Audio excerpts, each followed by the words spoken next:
Hi, Joyce. It's great to see you and Happy New Year. Happy New Year. Okay.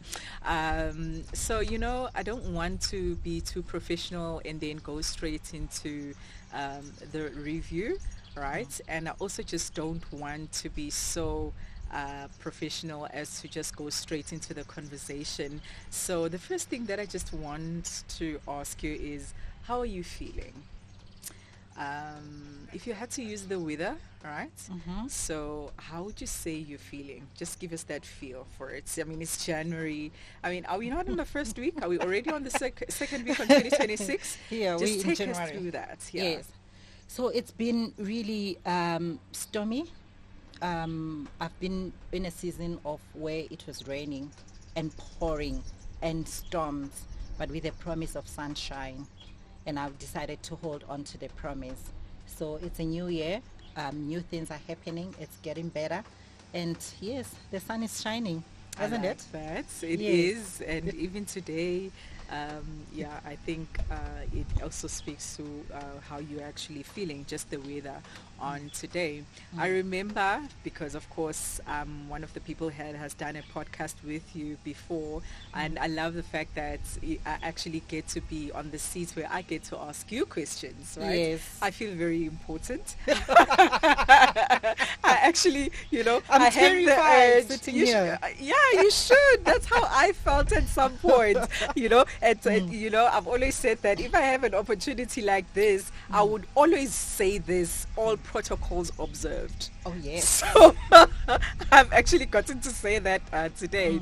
So I had this question from you, and it really, really stayed, and it was interesting to me. If you had to tell us about yourself, and also maybe referencing an animal, what type of person would you say you are using an animal? So the animal that I would be definitely a butterfly. And the reason for a butterfly, it starts with a caterpillar, right? Or an egg, but I didn't want to get it all the way from there. So I'll start from the caterpillar. It starts with the caterpillar. It transforms in the darkness. So for me, the butterfly is the insect that evolves, that moves, that keeps moving, and that describes the person that I am. And after evolving, after transforming, then it becomes this beautiful butterfly that and it can fly. So I feel like that describes my journey. I've been transforming, I'm evolving, and I'm moving. And when the time is right, I will fly. Oh, I love that. I Yes. love that. And I must say, because we also happen to be friends, I've actually seen that journey, and it speaks well if you say that from a caterpillar to a butterfly. I love that. Oh, yeah. Well, Thank you. thanks for sharing. It's all about HR Hero. HR Yes. Hero on call.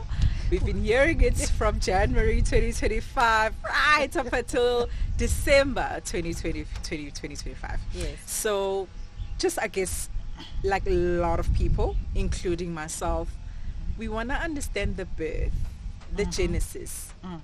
Tell us about HR Hero. Why HR Hero, the name? Why coin it HR Hero on call? Just give us the genesis. Yeah. Take us through it. So HR Hero on Call, friend, is a purpose project. It's a purpose project because we give him back. We give him back to students aspiring to get into the marketplace. We give him back to young professionals aspiring to be promoted and move into senior leadership roles. So giving back meaning as a corporate or career-oriented person, I remember I've also moved across different stages in corporate, in human resources, from HR officer, HR business partner, HR manager, and HR executive. So I've done it all. And I wish in my career and in my life in general, I had that big sister that could take my hand and take along and say, these are the things that you need to look at in terms of personal development or developing yourself to be promotable, to be ready for senior management position. And also because I also did what you call recruitment, talent acquisition, screening the CVs, getting the right candidates into the roles from the initial as one element of HR. You also get to be exposed to how people present themselves. You see how they present themselves from the CV that they send, and you're like, oh, they don't have a guidance, they don't have a coach, and all of that. And for me, I wanted to be that hero for everyone else wanting to step into the marketplace to be promotable and be well positioned for senior executive role. So I am that hero. I am an HR person. So that's how it came about. That's so beautiful. And, you know, if I have to cross-reference my very recent experience, just exactly to what you're saying, I had just a short interview with some of the work integrated learning students with TUT, Tswana University of Technology. And these were new students. And they had a couple of questions in the end after my short talk, right? And what they needed and what they wanted to find out, I could just genuinely tell. If they're asking me so many questions at just one setting, it means that this does not exist as vastly as we'd like it to be, right?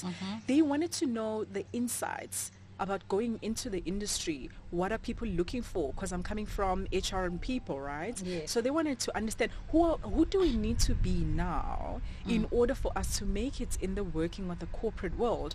So I think I love your platform and HR Hero on Call, and that the way that you unpack it, because it also speaks to my own experiences where I can say, you know, I've needed that big sister and I knew I can do it, but who is going to guide me? So I think kudos to you for that, and also being intentional about the brand that you're putting out there.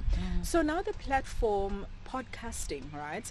So there's quite a number of things that I believe that people could use in order for them to build comms to the to the public, right? So you use podcasting. Why podcasting? What do you feel you get more out of using podcasting and not any other channel? Yeah. So I think to answer your question very briefly, it's a no-brainer. So it's a no-brainer. You look at what's happening now in our societies. People are glued up to podcasting because you create a conversation where you're able to connect with your audience instantly. So hence I'm saying it's a no-brainer. There are so many channels, but this is a connection where it's an immediate connection, and you can converse and people can comment also on the platform. So yeah, I like that. No, I think also just to add on to that, people relate very well in terms of experiences. I believe anybody can go Google requirements in terms of the career that they're interested in, but it doesn't say anything if I'm not sitting here with you and talking about my experiences. What are my experiences? What are the requirements? How did I get into the role? And also, what are some of the challenges that I face? Because we face challenges. So it prepares the people listening to be able to navigate and make informed decision as to whether they want to still get into that career. And when they do, they know that they could possibly navigate this or they could avoid that. So it's a connection. It's very insightful, and it provides the audience with that experience. We sell experience. Beautiful. I love that. Right? Chose podcasting, and I think since you have started, there has been a number that you have done. So now looking at experience, since everything that you've built around the model of the business speaks to experience, take me through from the very first podcast to the last podcast that you have done. This is the review. Take us through the whole motions from the start to the people that you have called in and what you have gotten out of that. Yeah. So I'm laughing because it's a range of emotions. It's been a range of emotions. When we started, regardless if I was good in boardrooms, this is a different animal altogether because this is media. I no media training, no media experience. my spaces has been in boardrooms discussing business and my departments and all of that and people strategy. So of course it was new. I needed to understand and also get comfortable in front of the cameras, you know. But in terms of the episodes, I think you would see from the very first episode, it was a journey. Like I spoke about the butterfly, we evolving, we transforming. It's a journey. Halfway through that journey, we started being comfortable. Yes, yeah, we started being yes. comfortable. And our first episode, it was you. Yes, 100%. I remember it Yes, very well. and I was intentional about that because I needed to have a conversation with equally, because you expect also in your field, and also you're a friend. I needed to speak to the people that I'm comfortable speaking to on a daily basis, so that as I'm transitioning into this new thing, it doesn't become complicated. And we did it. And we did it. Yes. Hey, we've done it. Yes, you did it. I must say. You got me out of my shell. Well, I think it's more of your thing than my thing, but I had purpose. I think like everyone, that's how you always see it, because you don't see your own self. I mean, there's so much that I got out of that, besides the fact that I needed to be in front of the cameras and everything being around me. But there's so much of energy that I drew from you, from your questions and the intentionality behind what you needed to get out. And I could tell that there's certain things that you want to get out, the talent management, the structuring of it, because this is what it actually speaks to. It's HR Hero on core, right? So, I mean, I remember there's a question that you asked me, right? Which was about training. I'm an expert in training, learning and development. And then we unpacked what are we talking about and what is the host of all of this. So very briefly, not a lot of people understand what HR is. And now HR, the role itself, I'm not saying it has directly evolved to people culture, but indirectly, this is what has happened. Take us through, just in brief, very short, what's going on? What is this HR and this change to people culture? It's new to people. Just very briefly take us through that. You would know that I'm very passionate about people in general. I'm passionate about human resources. I'm passionate about people development. I've always been. Which ties down to where we're at now. So HR, briefly, I would say if you're looking at it externally from a business point of view, we do manage people side of the business. I always said, and I'm repeating this because I think I've said it previously, if you look at the business as a whole, you look at the finances of the business, you look at the operations of the business, you look at how you're going to make the business profitable, and who are central to all of these decisions. It's your people. It's people. Your people are your greatest asset. And when you talk about people, then you talk about HR. That's where we come in. That's where we come in to ensure that there's processes that are sound. There's policies and procedures that needs to do the guidelines. But equally so, we build the people strategy in order to drive and support the business strategy, to say where are we taking this business forward in terms of the people part of it. And that's what the HR leader's responsibility is. So I'm really passionate about it. It's not only I don't want people to understand HR as the people only. There's culture. We look at the life cycle of an employee.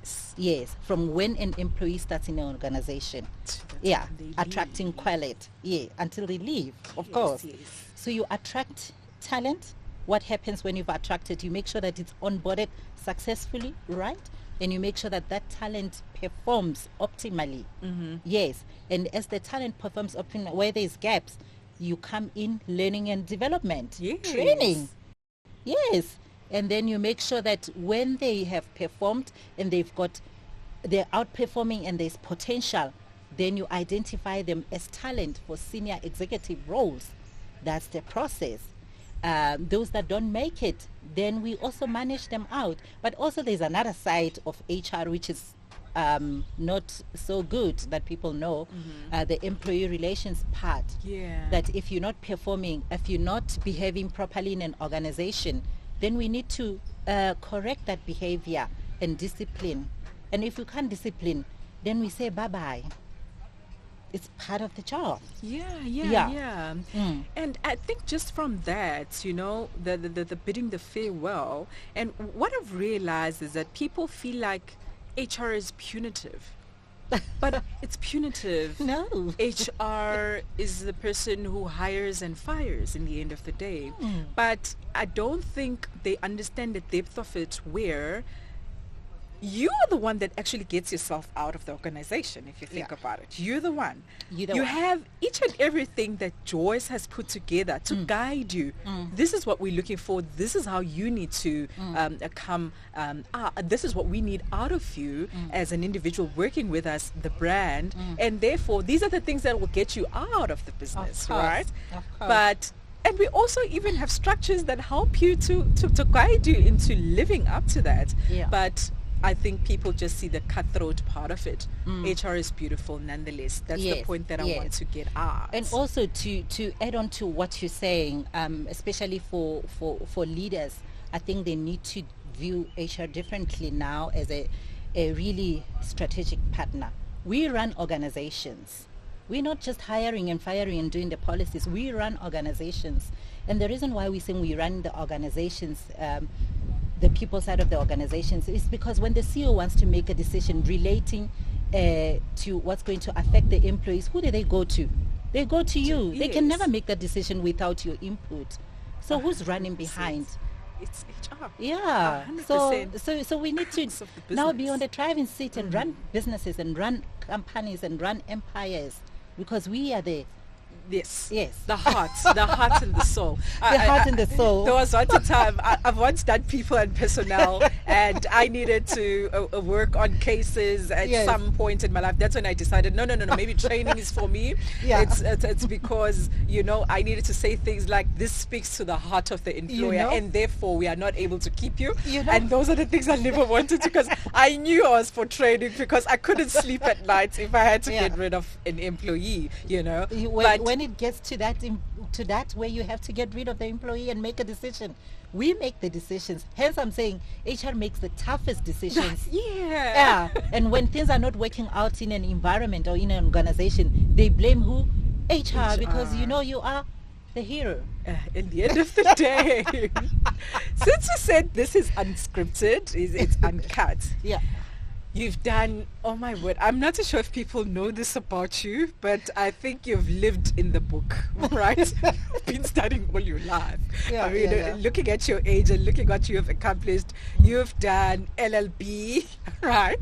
You've done human resource management. Right. You have also done organizational behavior. Right. And then lastly, I want to put this on the side, MBA. We'll come back to MBA. Take Right. me through the host of these qualifications, the decisions that drove you to actually complete them, and what did you get out of it, and how do you feel that this has been the fit to where you are in terms of experience and the places that it has taken you to? I know it's a host, it's a long question, but just fine. break it down for me. Okay.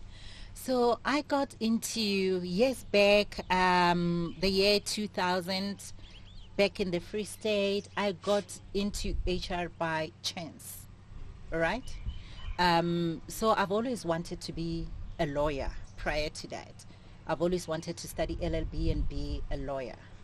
But where I have applied in senior institutions, there was no space. And then HR was available. I did not want to stay home for a year waiting to apply the following year when there's no guarantee that you will get space. I said, I'll take it. I'll change the following year into what I want. I took a chance. I studied HR and was doing very well. When I'm focused, I pass with distinctions. So I studied HR, and I would I don't want to keep changing. Let me finish the qualification, and then I'll do LLB as a second qualification. As I was studying HR, I got to understand, this is what HR does, and these are possible future opportunities for human resources. I fell in love with it.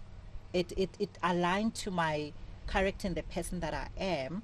I fell in love with it throughout the process, and I did honors in industrial psychology as a postgraduate. It's still HR aligned, but this one helps you to understand the people behavior in the workplace.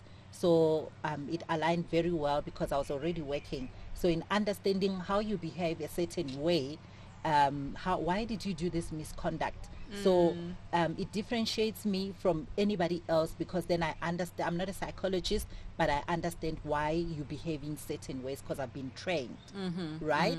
But I've always been somebody that likes to study and be busy and do something with my life.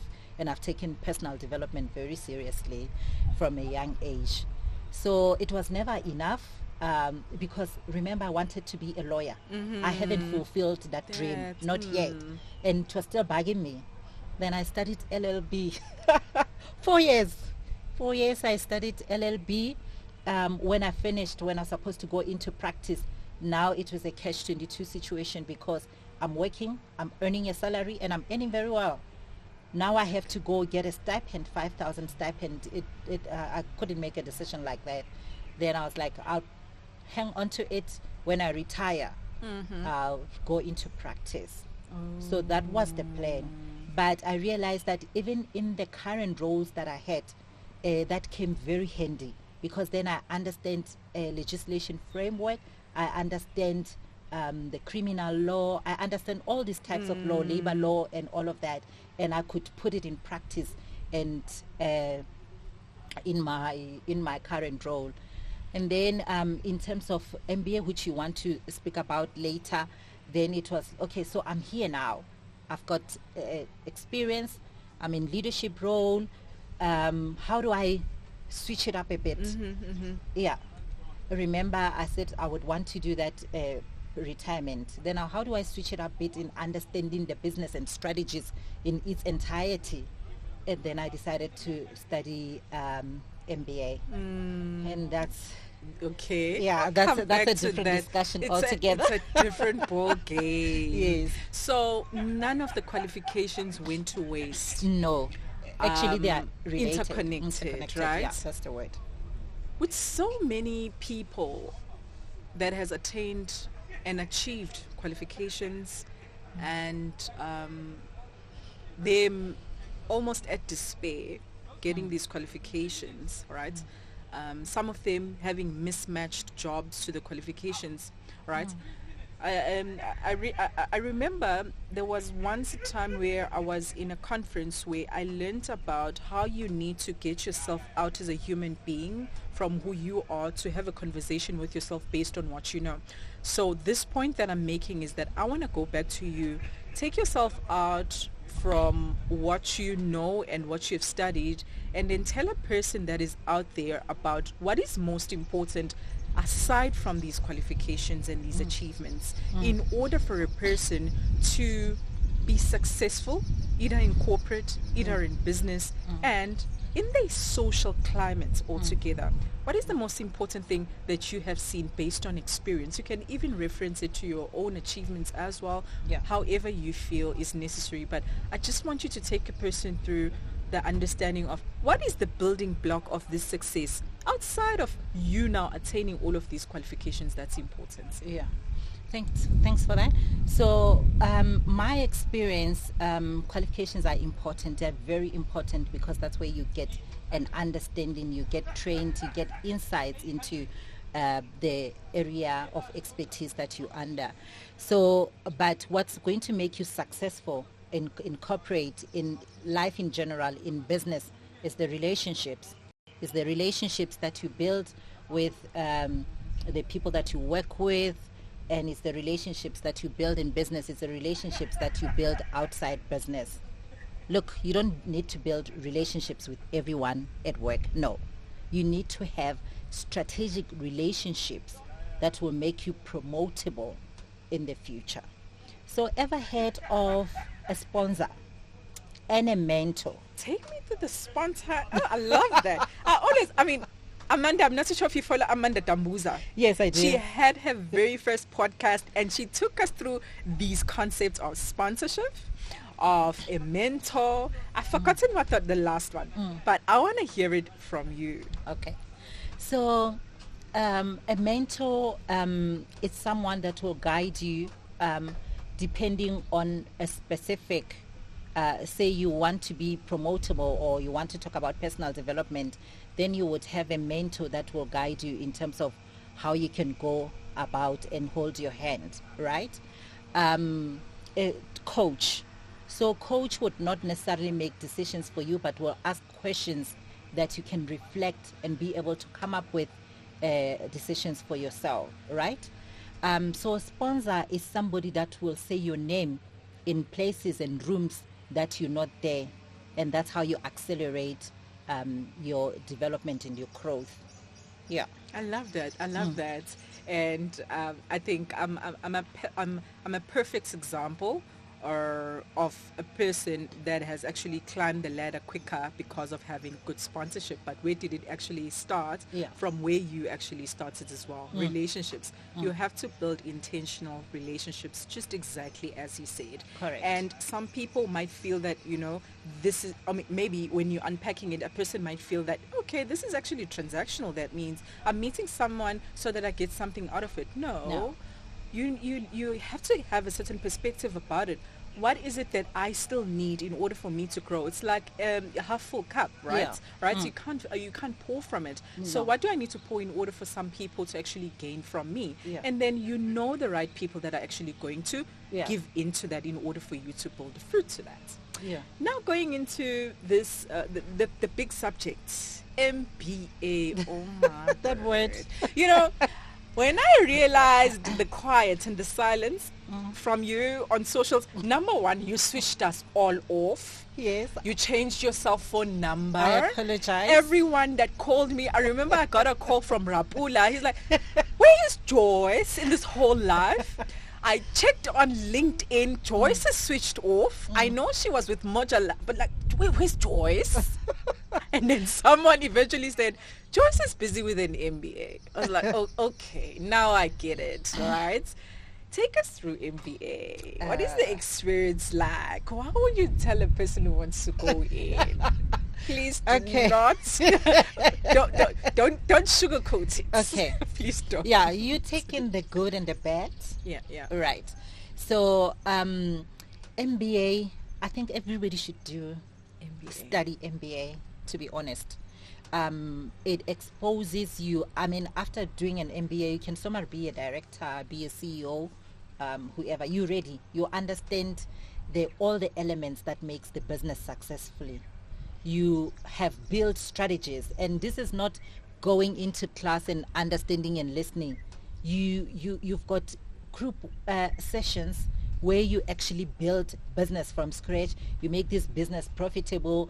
You have an understanding in terms of the operations. If it's a global business, what are the things that you need to understand in executing or scaling up a business to be globally.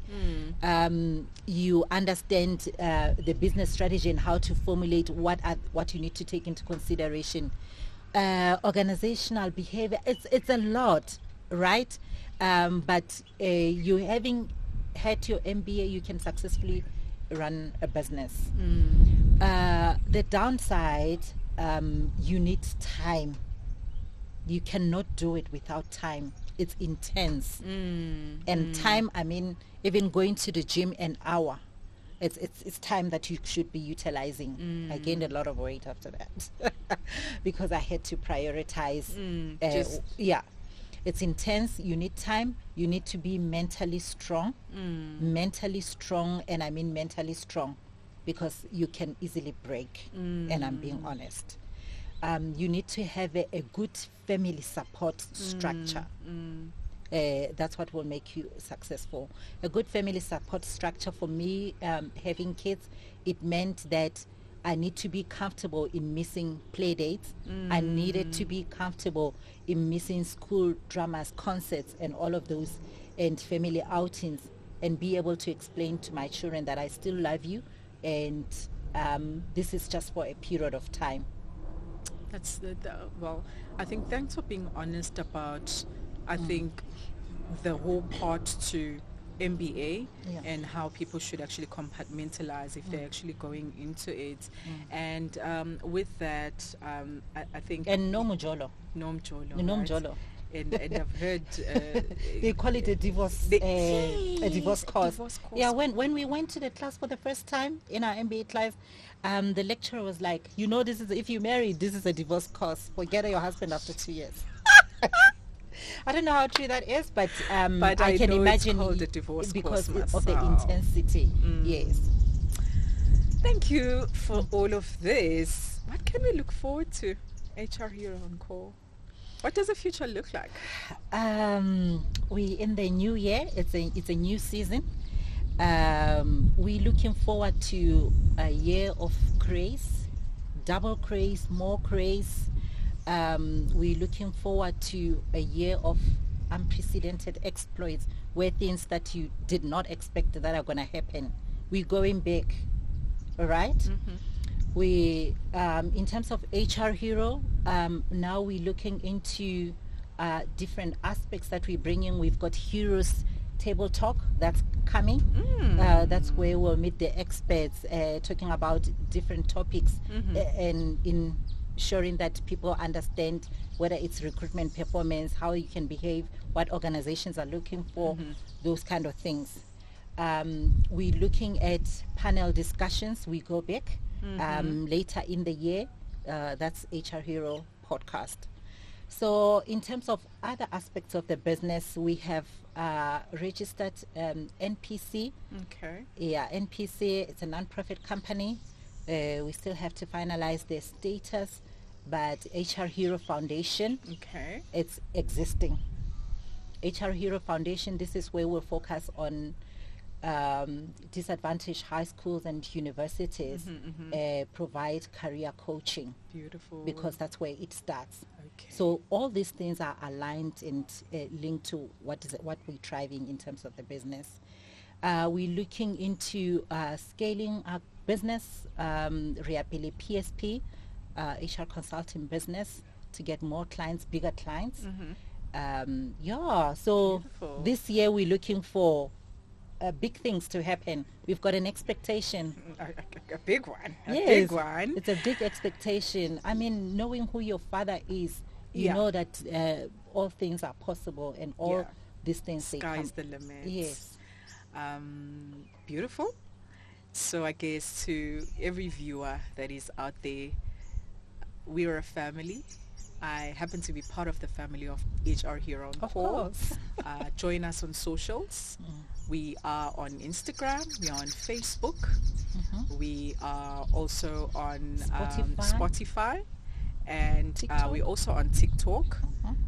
Make sure that you connect with us and give us your questions. Tell us the things that we are missing out in terms of what you need. These are experts that you have on HR Hero on Call. These are experts. These are people who understand from the basis of the theoretical part to also practice. So don't let this be an opportunity that you do miss. And most importantly, YouTube. Go and watch all the episodes and get the most out of it. And we hope to see you as, subscribe. Don't forget to subscribe. We hope to see you as a guest at some time in your life. Thank you for joining in and also tuning in. Do share this episode, and we'd like to hear what your comments are on this review. Thank you very much, and thank you to the founder, and thank you for actually being this big person who's actually doing business but then giving back at the same time. It has been beautiful interviewing you, and yes, wishing you all the best for 2026 and also onwards. Thank you, friend.